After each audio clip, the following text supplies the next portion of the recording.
Hi అండి అందరికీ. ఇక్కడ కనపడే కోడి పిల్లలు అయితే చూడండి, ఒకటైతే చనిపోయింది, ఒకటి చనిపోయే స్థితిలో ఉంది.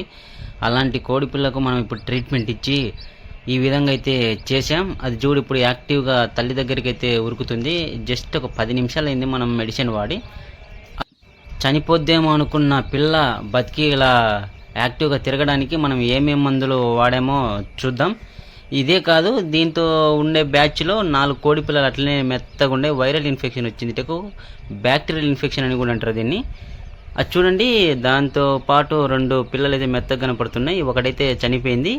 ఈ 2 ఇంకొకటి మనం మెడిసిన్ వాడిన కోడి పిల్ల, మొత్తం 4.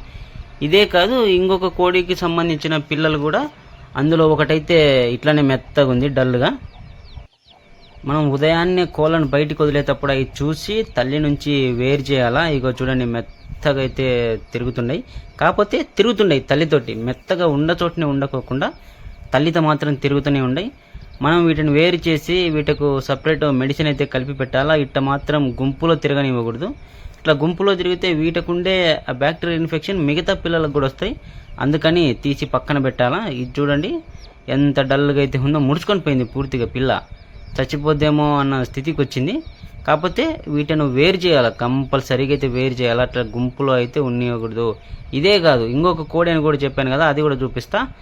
ఇగో దీంట్లో కూడా ఒక కోడి పిల్ల మాత్రం అంతే ఉంది. దీనికి 5 పిల్లలు ఉన్నాయి. 5 4 బాగానే ఉన్నాయి. ఒక కోడి పిల్ల మాత్రం డల్గా అదిగో మెత్తగా తిరుగుతూ ఉంది తల్లితోటి.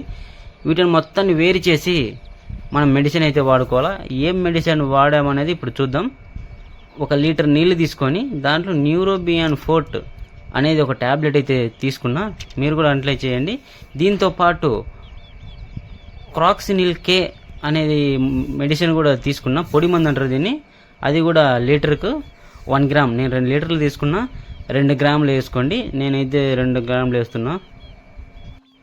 ఈ మందు వైరల్ ఇన్ఫెక్షన్కి, బ్యాక్టీరియల్ ఇన్ఫెక్షన్కి ఎక్సలెంట్గా పనిచేస్తుంది.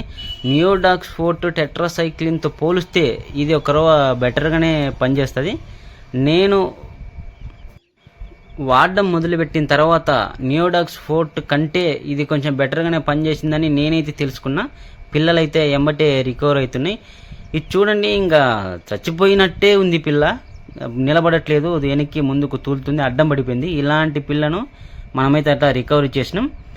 ఇప్పుడు దాంట్లో మనం వారానికి 2 సార్లు మాత్రం యాంటీబయాటిక్స్ అయితే వాడాలి. పిల్లలు ఎలా ఉన్నా కానీ, బాగున్నా బాగలేకపోయినా వారానికి 2 సార్లు అయితే బ్యాక్టీరియల్ ఇన్ఫెక్షన్కి అయితే మనం మెడిసిన్ అయితే వాడుకోవాలి. అప్పుడే మనం పిల్లలను బతికించుకోగలం. లేకపోతే మనం కనుక్కుండే లోపే పిల్లలైతే చనిపోతుంటే, నేను అది కనుక్కుండే లోపే ఆ పిల్ల అయితే చనిపోయింది కదా, అట్లా మనం కనుక్కునే లోపైతే పిల్ల చనిపోతుంది. వారానికి 2 సార్లు మాత్రం ఏదో ఒకటి బ్యాక్టీరియల్ ఇన్ఫెక్షన్కి అయితే మనం మెడిసిన్ అయితే వాడాలి.